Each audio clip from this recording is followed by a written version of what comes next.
Mira et Andro formaient un couple admiré par beaucoup. Mira, une femme élégante, douce, au regard chaleureux, dirigeait une boutique de vêtements dans le centre-ville. Andro, quant à lui, tenait une petite entreprise de menuiserie réputée pour la qualité de ses meubles. Mariés depuis 9 ans, ils avaient construit une vie stable, confortable, une maison moderne dans le quartier résidentiel de Hillside, un jardin proprement entretenu, des économies régulières, des projets, tout sauf un enfant. Ce manque les rongeait. Chaque année, Mira regardait avec envie les familles du voisinage accompagner leurs enfants à l'école.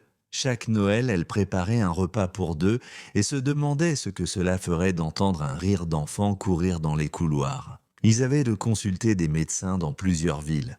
Ils avaient tenté les traitements les plus coûteux. Ils avaient prié, espéré et pleuré. À force, leur maison était devenue trop silencieuse, trop rangée, trop parfaite, presque triste. Un soir, alors que Mira pleurait doucement, Enro lui prit la main. Peut-être que Dieu nous prépare autre chose, peut-être que notre enfant ne viendra pas de toi, mais à travers toi. Cette phrase alluma une petite lumière dans le cœur de Mira, une lumière fragile, mais réelle. Quelques semaines plus tard, le centre communautaire pour enfants d'Okereke City organisait une journée ouverte. L'objectif, permettre aux familles de rencontrer des enfants en attente d'adoption. Mira et Andro hésitaient encore, mais quelque chose les poussa à y aller. Le centre était propre, lumineux, décoré de dessins faits par les enfants. Les voix résonnaient dans les couloirs, pleines de vie. Au milieu de tout cela, une petite silhouette attira le regard de Mira. Une fillette de 5 ans, assise seule à une petite table, un crayon à la main. Elle dessinait des maisons, des soleils, des fleurs, tout ce qui peut sortir de l'imagination d'un enfant. Mais il y avait un détail frappant. Elle marchait difficilement, sa colonne légèrement courbée, son pas incertain, mais son visage illuminé par un sourire incroyablement doux. « Comment t'appelles-tu » demanda Mira en s'agenouillant à sa hauteur. La fillette leva la tête, ses grands yeux brillants semblèrent lire dans l'âme de Mira. « Moi, je suis Kémy, un nom court, simple, mais rempli de lumière. » Mira sentit son cœur battre plus fort. Enro, qui observait la scène, sentit aussi quelque chose de puissant. Quelques minutes plus tard, l'assistante sociale leur expliqua que Kémy était née avec une malformation de naissance, nécessitant des soins réguliers et une attention particulière. La plupart des familles hésitaient, certaines avaient peur, d'autres ne se sentaient pas capables, mais Mira et Enro ne voyaient qu'une chose, sa force. Son sourire malgré la douleur, sa douceur malgré les difficultés. Le soir même, dans leur voiture, Mira dit simplement « Je crois que Kémy, c'est notre fille ». Enro hocha la tête. Moi aussi. L'adoption se fit en quelques semaines. Quand Kémy franchit pour la première fois la porte de la maison, elle regarda les murs, le tapis, les meubles, puis Mira et Enro. « C'est vraiment chez moi ?» demanda-t-elle timidement. « Oui, ma chérie, » répondit Mira en la prenant dans ses bras. « Ici, tu es chez toi. » Et dès ce jour-là, la maison changea. Le silence disparut. Les couloirs résonnèrent de rire. Les crayons de couleur apparaissaient à partout. Des dessins de soleil, de fleurs, de maisons et de familles. Le soir, Kémy écoutait Mira lui lire des histoires. Le matin, elle faisait des petits pas hésitants vers Enro, fière de la voir progresser. Ils firent installer une rampe dans la maison, aménagèrent une chambre adaptée, engagèrent une assistante spécialisée pour l'aider à l'école, et Mira avait enfin ce qu'elle désirait le plus, une voix d'enfant l'appelant « maman ». Un matin, Mira sentit une fatigue inhabituelle, des vertiges, des nausées. Elle pensa que c'était le stress ou la chaleur, mais quelque chose l'inquiéta. Elle se rendit à l'hôpital central. Le médecin revint avec un sourire. « Madame Mira, vous êtes enceinte. » Elle resta bouche bée. 9 ans d'essai, 9 ans sans succès. Et maintenant, un miracle inattendu. Quand elle l'annonça à Enro, il la prit dans ses bras et pleura. Kémy applaudit, croyant qu'un simple bébé serait un ami avec qui jouer. La nouvelle se répandit dans toute la ville. Les voisins vinrent offrir des cadeaux, les commerçants félicitèrent Mira. La ville entière vibrait pour eux. Mais quelque chose commençait à se produire. Quelque chose que personne ne voyait encore, Mira et Andro commençaient peu à peu à oublier Kémy. La grossesse prit toute la place. Les rendez-vous médicaux, les préparatifs de la chambre, les discussions, les achats. Kémy observait. Elle ne disait rien, mais elle sentait que les câlins diminuaient, que les moments de jeu se raréfiaient, que l'attention se détournait.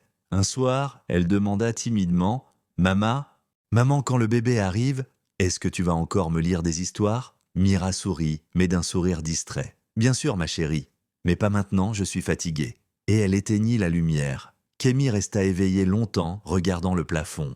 Elle sentit une petite douleur dans son cœur, une douleur qu'elle ne savait pas nommer. Le bébé naquit un matin gris à l'hôpital d'Okereke City.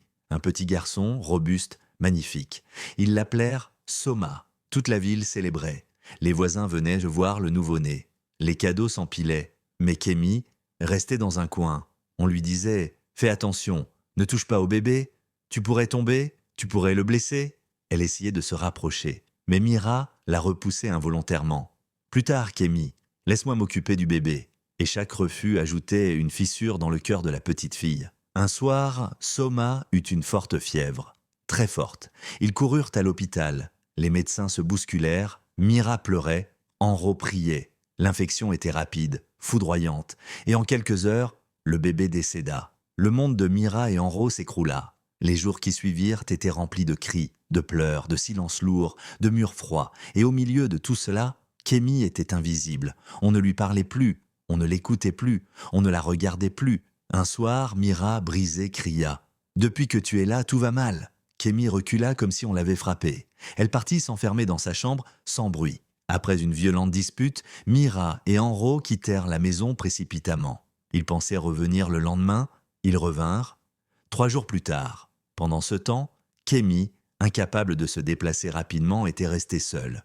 Sans nourriture, sans aide, sans présence, tremblante de froid, affaiblie, terrifiée. C'est la voisine, Madame Loma, qui la trouva évanouie dans le corridor. Les services sociaux furent alertés immédiatement. Le verdict fut sans appel. Négligence grave.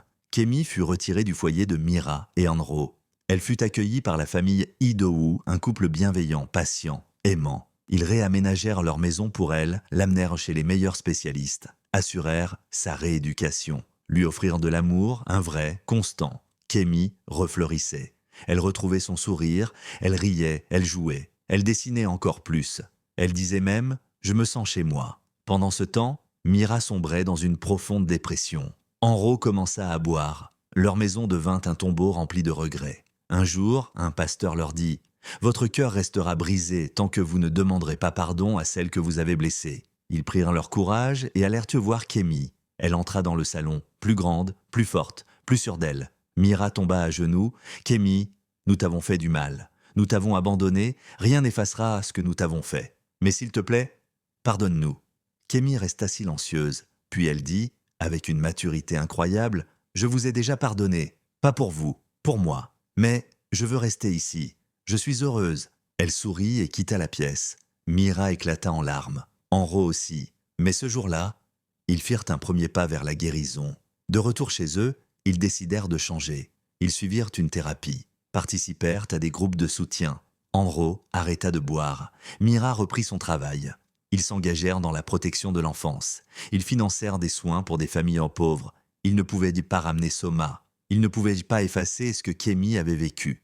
Mais ils pouvaient transformer leur douleur en lumière. Et ils le firent. Des années plus tard, Kémy devint une jeune fille courageuse, brillante, pleine d'espoir. Elle aimait encore Mira et Andro, mais elle avait choisi sa voie, sa maison, sa famille. Et Mira et Andro, eux, vivaient avec un cœur plus humble, plus doux, plus conscient. Ils savaient que le pardon ne signifie pas toujours retour, mais il signifie guérison. Et ainsi, dans la petite ville d'Okereke City, une promesse silencieuse continua de vivre.